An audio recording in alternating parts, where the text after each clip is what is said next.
Welcome back dear students. आज का topic है हमारा बायोटेक्नोलॉजी प्रिंसिपल्स एंड प्रोसेसेस में tools of recombinant DNA technology. क्या क्या टूल्स हम यूज़ करते हैं टेक्नोलॉजी को करने के लिए। So let us start. Now we know that for going discussion that genetic engineering और recombinant DNA technology can be accomplished only if we have the key tools. तो हमें ये समझ में आ गया कि हमारी जो जेनेटिक इंजीनियरिंग है या जीन्स को जो नया बनाने का तरीका है या रिकॉम्बिनेंट डीएनए हम जो डीएनए को ही मिला रहे हैं दो, तो वो चीज़ें हमारी सिर्फ कुछ टूल्स की वजह से ही हो सकती है, क्योंकि हम उसको हाथ से तो कर नहीं सकते हैं। तो हमें इसके लिए कुछ की टूल्स चाहिए, क्योंकि ये बहुत ही माइक्रोस्कोपिक चीज़ें होती हैं।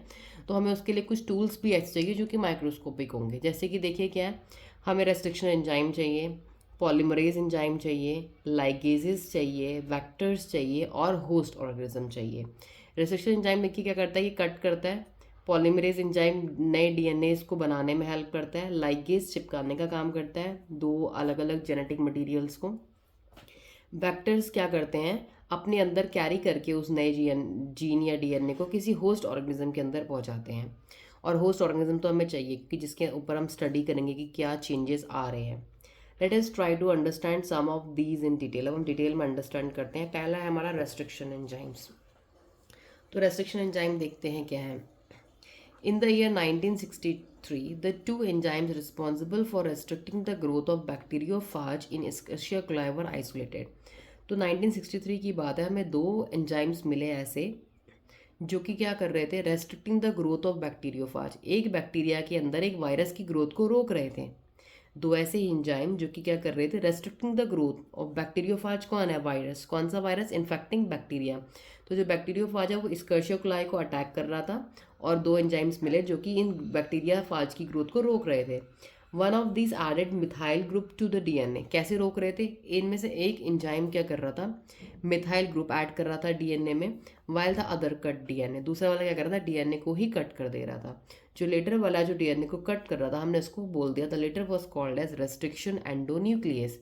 तो मतलब जो डीएनए को कट करता है उसे बोलते हैं रेस्ट्रिक्शन। रेस्ट्रिक्शन मतलब काटने वाला। तो आपको ये बात याद रखनी है, पूरे बाटक में ये रिपीट होने वाला है। रेस्ट्रिक्शन मतलब we are going to cut. तो रेस्ट्रिक्शन एंडोन्यूक्लियस क्या करेंगे, न्यूक्लियस मतलब न्यूक्लिक एसिड जेनेटिक मटेरियल को कट करेंगे।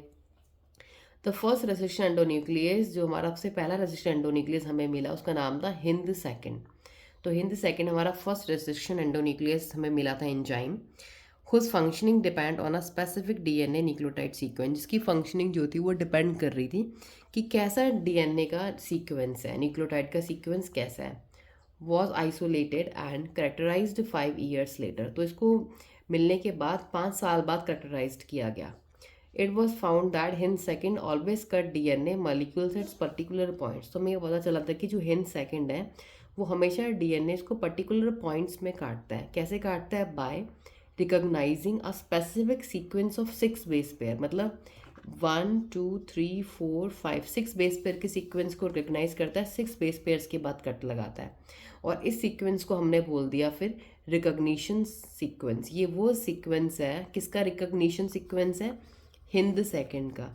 हिंद सेकंड जो हमारा एंजाइम है वो कैसे कट लगाता है, 6 बेस पेयर को देखने के बाद कट लगाता है। तो ये रिकॉग्निशन सीक्वेंस हो गया डीएनए में, किसके लिए, हिंद सेकंड के लिए।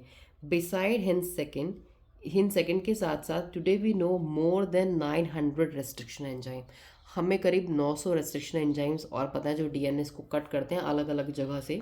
दे have been isolated from over 230 strains of bacteria. करीब 230 टाइप ऑफ बैक्टीरियाज में से 900 रेस्ट्रिक्शन एंजाइम्स निकाल लिए गए हैं। Each of which recognize different recognition sequence, जिनके अलग अलग रिकॉग्निशन सीक्वेंस। जैसे सपोज मैंने फॉर एग्जांपल हमें यहाँ 6 तक का दे दिया, मे बी किसी का 7 है, किसी का 2 है, किसी का 3 है, कोई 3 के बाद कट लगा रहा है, कोई 4 बेस पेयर्स को रीड करने के बाद कट लगा रहा है।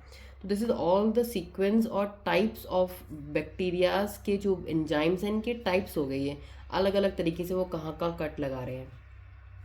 The convention for naming this enzyme is the first letter of the name comes from the genus. अब हम बात करते हैं कि हमने जैसे हिंद सेकंड हमने बोला, तो हम इसकी नेमिंग करते कैसे हैं।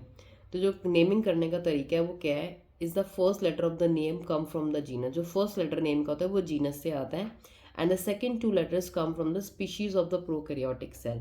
जो स्पीशीज, जो हमारे सेकेंड 2 लेटर होते हैं, पहला तो हमारा लेटर आ गया जीनस से, जो बाद के 2 लेटर होते हैं वो लेटर आते हैं स्पीशीज में से, किसकी, प्रोकैरियोटिक सेल की, जिससे हमने बैक्टीरियाज के एंजाइम को निकाला है। जैसे कि Eco R1 comes from Escherichia coli R/13। तो अगर हम इको R1 को देखें, देखिए फर्स्ट लेटर जो हमारा है ई, ये जीनस से आया है। स्कर्शिया इज अ जीनस, एक बार देख लीजिए आप, स्कर्शिया जीनस है, कुलाई स्पीशीज है। तो फर्स्ट लेटर जो है ई, ये आता है जीनस से, ई आ गया। सेकंड दो लेटर कहाँ से आते हैं? स्पीशीज से। स्पीशीज के सेकंड दो लेटर्स क्या हैं? को, लाई, सी ओ। तो सी ओ हमने यहाँ ले लिया। इन इको R1 अब हम बात करते हैं R. The letter R is derive from the name of, जो हम लेटर, अब लेटर आर की बात करेंगे तो ये लेटर आर हमें कहाँ से मिल रहा है? नेम ऑफ द स्ट्रेन, जो स्ट्रेन है, जो टाइप ऑफ बैक्टीरिया, उसकी जो स्ट्रेन है उससे पता चल रहा है कि हमने जो लेटर आर लिया है वो वहाँ से लिया है। अब अलग अलग स्ट्रेन थी, आपको बताया मैंने यहाँ पे कितनी सारी स्ट्रेन्स थी, अराउंड हमारी 230 स्ट्रेन्स थी अलग अलग टाइप की, और 900 रेस्ट्रिक्शन एंजाइम्स मिले थे।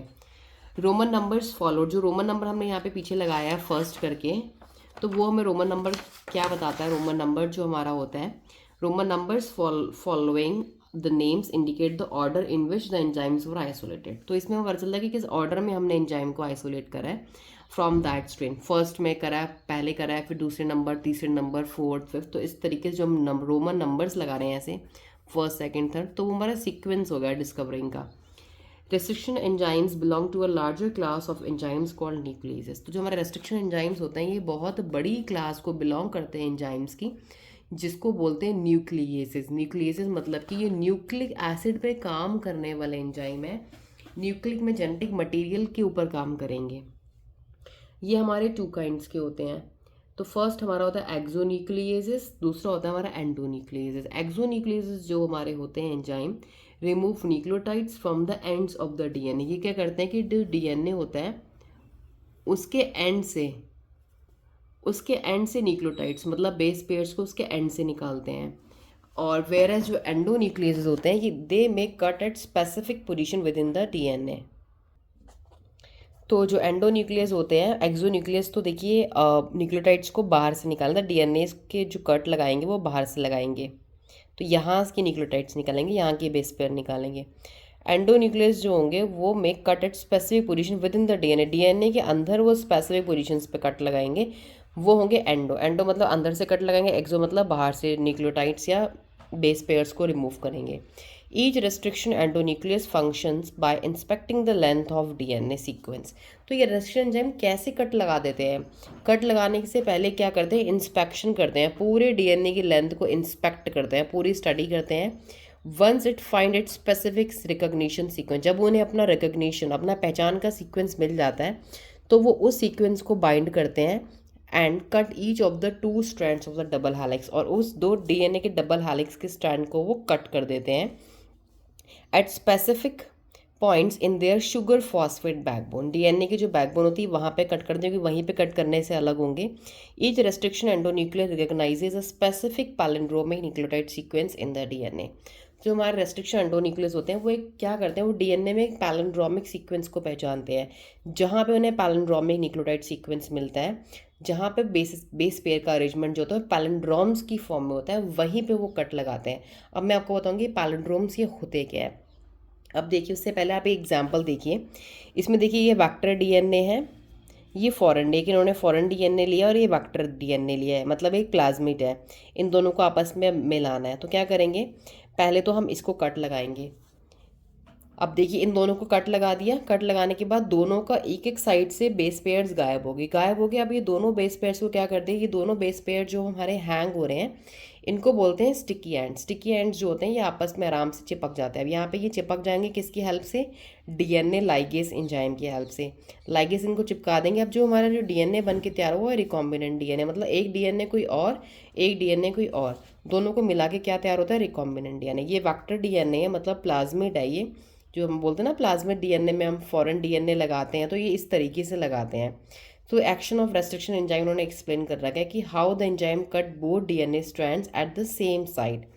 जो इको R1 हमारा रेस्ट्रिक्शन एंजाइम है हमारा, cuts the DNA between basis G and A only when the sequence GATAC is present in the DNA. तो जो इको R1 होता है ये हमारा G और A के बीच में कट लगाता है। जब हमें उससे क्या पता चलता है कि ये जो सीक्वेंस है GATAC का, ये सीक्वेंस जहाँ उसे मिलता है GAATTC, जैसे ये सीक्वेंस इसको मिल गया, वहीं पे इसने क्या करा, कट लगा दिया। ऊपर देखिए यहाँ पे कट लगा दिया है गटैक में, GAATTC, ये इसको पहचानता है। तो हर एंजाइम का अपना एक स्पेसिफिक सीक्वेंस है कट लगाने का, आपको मैंने पहले ही बताया। तो ये देखो इसका सीक्वेंस ये है, इधर कहाँ मिला इसको सीक्वेंस, इधर इसको यहाँ मिला, ये नीचे वाला। तो यहाँ पे कट लगा दिया, यहाँ पे कट लगा दिया। अब इन दोनों को लास्ट में पेस्ट कर देंगे तो हमारा रिकॉम्बिनेंट नया DNA बन के तैयार हो जाएगा। तो this is the way how the new DNA is formed.